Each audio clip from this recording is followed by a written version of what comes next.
विदेशी ऋण प्रवाह, पहले इसको समझिए। जो फॉरेन के अमाउंट हमारे पास आती है उसको हम विदेशी ऋण प्रवाह बोलते हैं।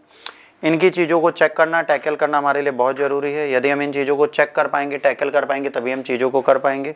फुल्ली एक्सेसिबल होना चाहिए इसका डेटा, चीज़ें हमारे लिए बिल्कुल रेगुलेटेड होनी चाहिए, वरना हमें समस्याएं हो सकती हैं। तो आज इसके बारे में बात करेगी कि वास्तविकता क्या है और किस तरीके से इसे हमने एक्चुअली क्या किया है, नियमों में ढील दी है, भारतीय बॉन्ड कैसे शामिल हुए हैं, विदेशी ऋण प्रवाह किस तरीके से बढ़ रहा है और घट रहा है।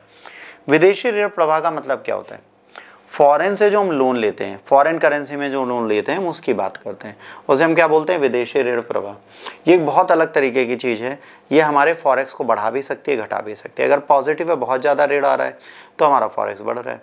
अगर आने वाले टाइम पे इन्वेस्टर्स कम हो गए, चीज़ें हमारे पास बहुत कम आ रही हैं, तो क्या होगा? हमारा ऋण प्रवाह घटेगा।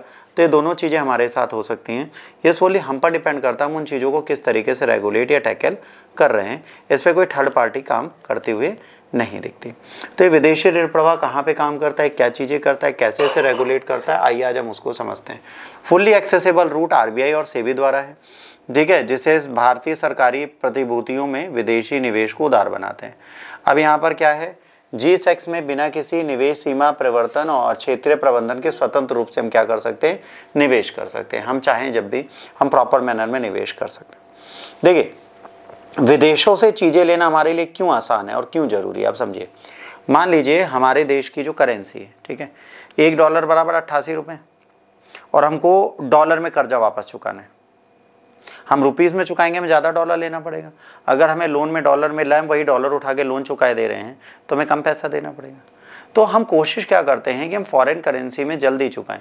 जब हमने लोन लिया था, मान लो हमने 91 में जो लोन लिया था, तब $1 बराबर 12 रुपये थे, और आज 88 रुपये $1 का चुका रहे हैं। तो 10-15 गुना तो वैसे महंगे हो गए। हमारे लिए लोन तो 10-12 गुना बढ़ गया ना आज, क्योंकि हम अपनी करेंसी में चुका रहे हैं। तो अगर हम डॉलर लेके बेहतर तरीके से इसको चुका दें तो हमें ज़्यादा फायदा होगा कि नहीं होगा? होगा, एज ऑब्वियस होगा। तो इन चीज़ों को रेगुलेट करने की यहाँ पर ये बात कर रहा है कि कैसे हम इन चीज़ों को कर सकते हैं, कैसे अपने कर्जों का निर्धारण कर सकते हैं, कैसे अपने लोन चुका सकते हैं, और फॉरेक्स को किस तरीके से हम सही कर सकते हैं। ठीक, अब यहाँ पर बात क्या है? अपेक्षा बनाओ वास्तविकता। अब क्या है, वास्तविक प्रवाह कितना है? 7.8 बिलियन। अपेक्षित प्रवाह कितना था? 20 से 25 बिलियन। संचयी प्रवाह कितना है? 10.7 बिलियन। अब क्या है, हम ये सोच रहे थे कि हमारे यहाँ बहुत सारा पैसा आएगा, बहुत सारा निवेश आएगा, विदेशी मुद्रा हमारे पास होगी, हम बहुत बड़ी अपनी इकनॉमी बना लेंगे, हम बहुत बड़ी हस्ती बन जाएंगे, हमारी इकनॉमी 30 ट्रिलियन की बन जाएगी, सारे सपने देख। वास्तविकता क्या है, जितना हमने सोचा था उसका आधा भी हम विदेशी प्रवाह अपने पास नहीं ला पाए।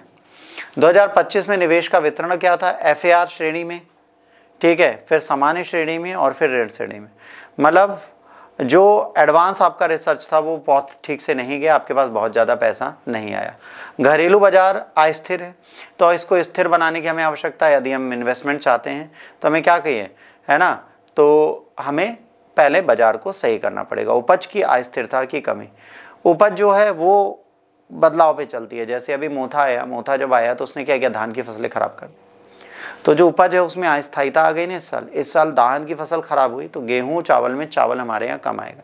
जोखिम प्रबंधन, अब यहाँ पे जोखिम प्रबंधन है, वैश्विक निवेशकों द्वारा अल्पकालिक जोखिम को कम करना है। हमें ये देखना है कि जब कोई हमारे यहाँ फॉरेन इन्वेस्टमेंट करता है तो हम उसको ज़्यादा लॉस पे ना लाएं, उस पर ज़्यादा नुकसान ना हो। अगर उसका ज़्यादा नुकसान होगा तो वो आपके साथ जुड़ने के लिए तैयार ही नहीं होगा, वो आपसे दूर भागेगा। फिर वैश्विक अनिश्चितता और ब्याज दर अस्थिरता। अब ये क्या है, ब्याज दर FDI रिसर्च करती है। अब वो क्या करती है, जब डॉलर के ऊपर लोन ज़्यादा बढ़ा देती है, इंटरेस्ट ज़्यादा बढ़ा देती है, तो हमें डॉलर महंगा मिलता है, तो हमारे यहाँ स्थिरता आ जाती है। FPI रणनीति को बदलना पड़ेगा, चयनात्मक ऋण निवेश करना पड़ेगा, हमें देखना पड़ेगा वो कौन से व्यापार के लिए कौन सा लोन चाहिए, और मुद्रा संबंधी चिंताओं को देखना होगा। व्यापार में अगर बहुत ज़्यादा अप एंड डाउन होंगे तो हमें बहुत ज़्यादा घाटा होगा। आपको एक चीज़ समझनी है, व्यापार में अगर घाटे होंगे तो कब होंगे, जब मुद्रा में बहुत ज़्यादा अपव्यय संकुचन होगा। अब ये क्यों होता है, अब एक छोटा सा एग्जांपल समझिए। मान लीजिए कि आपको बड़े कर्जे चुकाने हैं जो बहुत लंबे समय से आपने ले रखे, 91, 90s, 2000 के जो कर्जे आज उसमें इंटरेस्ट भर रहे हैं, कर्जा खत्म नहीं हो रहा। तब एक प्लान बनाइए कि आप शॉर्ट टर्म बहुत सारे लोन ले लीजिए, डॉलर्स में बड़े लोन चुका दीजिए। अब शॉर्ट टर्म 5 साल में चुकाने, आप उनको रैपिडली चुकाइए। तो एक बहुत ईजी टास्क बन गया किसी भी कर्जे को चुकाने का। बट यहाँ प्रॉब्लम क्या है, हमने शॉर्ट टर्म लोन लिया, उसे भी खर्च कर दिया, लॉन्ग टर्म लोन तो चुका ही नहीं पाए, तो कर्जे और चढ़ गए। भारत सरकार एग्जैक्टली यही करती है, वो डॉलर में पैसे लेती है, तभी मम्मी बीमार हो जाती है, किसी की तो पैसा दे देती, मतलब योजनाओं में लगा देती है, वो वापस नहीं जा पाता, तो इसको बदलना पड़ेगा।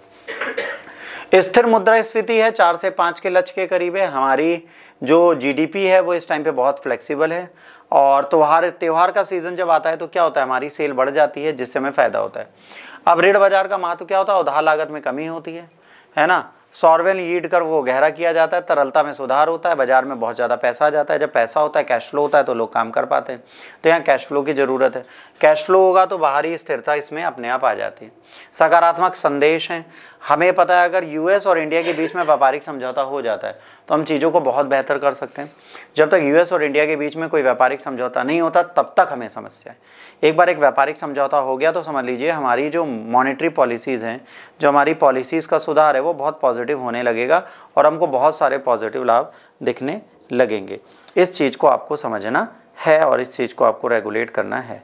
यह आपको समझना है कि अगर आपको कोई भी चीज़ बदलनी है तो बदलने का सिर्फ एक तरीका है कि आप उन चीज़ों को किस तरीके से रेगुलेट करेंगे। अगर उसको ठीक से आप रेगुलेट करते हैं तो आपको फ़ायदा बिल्कुल होता है।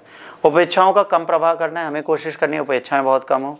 सतर्क नीति का दृष्टिकोण बनाना है और मजबूत घरेलू मूल सिद्धांत बनाने, हमें कोशिश करनी है कि हमारी जीडीपी जितनी ऊपर जाएगी हमें उतना लाभ होगा और हमारी जीडीपी जितनी नीचे होगी हमें उतना घाटा होगा।